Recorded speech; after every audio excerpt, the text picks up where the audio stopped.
At this time, you've heard about the overview, you've heard the sales and marketing. I'd like to bring the person who kept the company together, and that's Peggy Stath Walker.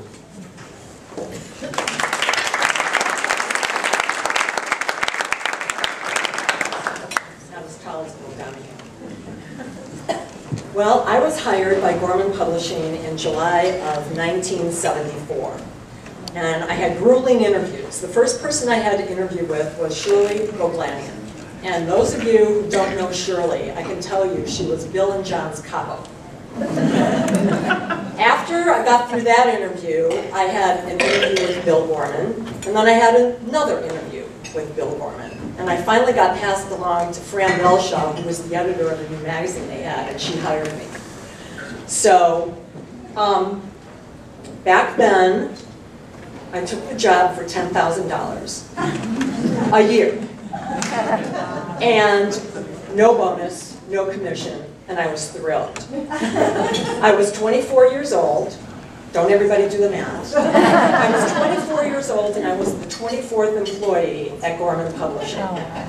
And the HR person, it wasn't Viv at the time, it was someone else, said, you have to take the company group insurance. And I said, why? She said, because we're going to hire the 25th person soon, and we need 25 to get better rates. So I did.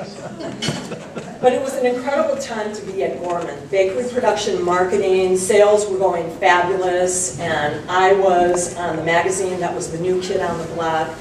It was the first acquisition that the company had, Canner Packer, and the people that Bill and John hired to run Canner Packer brought the Gorman philosophy to that publication. I was an associate editor, and I was thrilled to be able to write. And I learned the Gorman way. If you have strong content in your publication, you'll build an audience that advertisers will want to be in. And it's an easy thing to say, but a hard thing to do. It was then, and it is now, but no one did it better than Gorman. I worked for Fran Belshaw, who came out of the industry, and that's another philosophy that Gorman had. You had editors who were journalists, and you had editors who came from the industry. And Fran had been a food technologist. And she was really smart, and she was really tough. She threw pencils at me one day because she didn't like that I told the publisher something that I hadn't told her. But she taught us that you communicate with your audience, not to your audience. And she also taught us the Gorman philosophy that you satisfy advertisers without resorting to commercialism. And that's a tenet of our business today. We had a publisher, Tom Stillman, who was 27 years old. And he was a salesperson, and so he was on the road from Monday through Friday selling Canner Packer. So we had staff meetings every Saturday morning at Fran's house.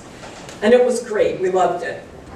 So then I'll fast forward a couple of years, and we had made another acquisition, Dairy Record, and by that time I was managing editor of both what was then Processed Prepared Foods and Dairy Record.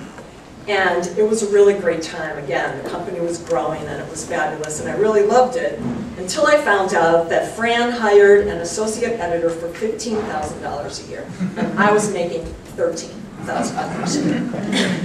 So I said, Fran, how could you do that? You know, I've been here for 4 years. And she said, well, Rita has a college degree and you don't. I said, but I have more experience than Rita. So it was a standoff. So Fran went to Bill, and I don't know who proposed the idea, but she came back to me and she said, we'll pay for you to go back to school in lieu of a raise. And so for 3 years, I went to Mundelein Weekend College. On the weekends, I worked full-time at Gorman.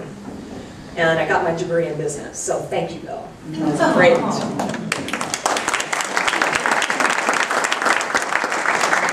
But I didn't like it that I had to show Harry and Bill my report card. So shortly after earning my degree, Bill came to me and he said, you know, we need to take more control of these services that we provide, and I'm thinking about bringing circulation in-house. Would you be interested in the job? And I said, to be circulation manager? Yes, I would love that.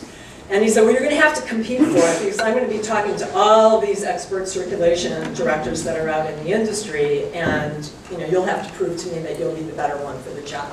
So I did, and I won it, and I got the job.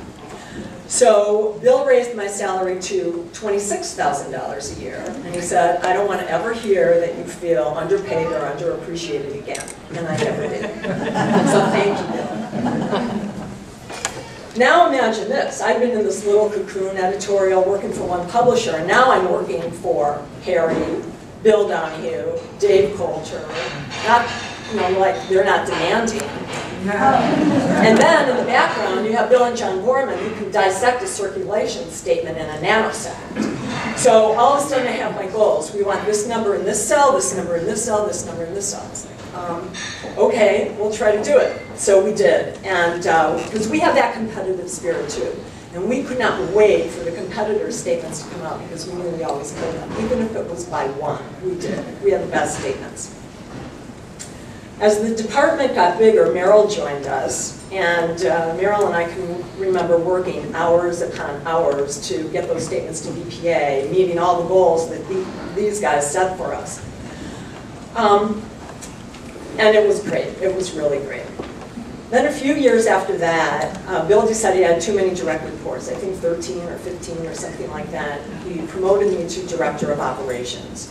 And I was essentially in charge of everything but editorial, sales, and finance. Then I didn't really know what I was getting myself into because then I had to deal with juggling all of the desires for research, production, art, promotion, and so forth. And then we have more demanding publishers. We didn't have just Harry and Bill and Dave. We had Bob Weeks, we had Ali Bianami. We had a number of other people, and they all wanted everything at the same time, and they didn't really care that you were working for all of them. It didn't matter. What mattered to them was what they wanted. So I remember one time going into Bill Donahue's office and saying, you know that project that you want? Well, we can do it, but it's going to be like 2 months later than what you want. And you know how Bill used to like sit back in his chair like this and you are going to fall through the window. He said, no, you don't understand. You'll get me that project when I want it. Because if you don't, the business is at risk, and I'm going to tell John Gorman it's your fault. So I said, you'll have it. And it wasn't just that. I mean, the Gorman philosophy was that we were the best, and we had to be the best in everything. And so a lot of the people who supported these publishers are here. Merrill's here, and Barb's here, and Sue Ravenscraft is here, and a number of other people. And we were motivated to succeed and to make them succeed. So the company was really growing, and Bill decided, you know, we need to be better managers and we need to be better communicators. So he immersed himself in the American Management Association, and so did we. So we learned all the things that we needed to do. Set clear goals, did that. Communicate them clearly, did that. Give appropriate feedback, did that. Clarify and confirm, everybody remember that? Did that. Operate as a team, no. No. Too many egos, too many individuals. We weren't operating well as a team. So Bill sent us to the AMA team building school. So for, I think I know who was there. It was Harry, it was Bill, it was Dave Uravec, and I Bill sent us to Williamsburg, Virginia for a week to learn how to operate as a team. So of course, the first thing that we did was we got off the plane, got the rental car, stopped at a 7-Eleven, got a 6-pack of beer to drink on the way to the hotel. I don't think we did. I'm going to tell you that already. It all didn't go smoothly, but we worked hard at it. And I just wonder, how many companies have you worked for since Gorman that would invest that kind of money in their staff and their managers? They really don't anymore, so we were really, really lucky. Fast forward another few years, and the dairy foods publisher position became open, and I was driving to work one day, and I said, you know, I want to be one of them. I want to be a publisher. I want to be on that other side. So I walked straight into Harry's office, and I said, well, what do you think? I said, can you support me on this? And he said, yeah.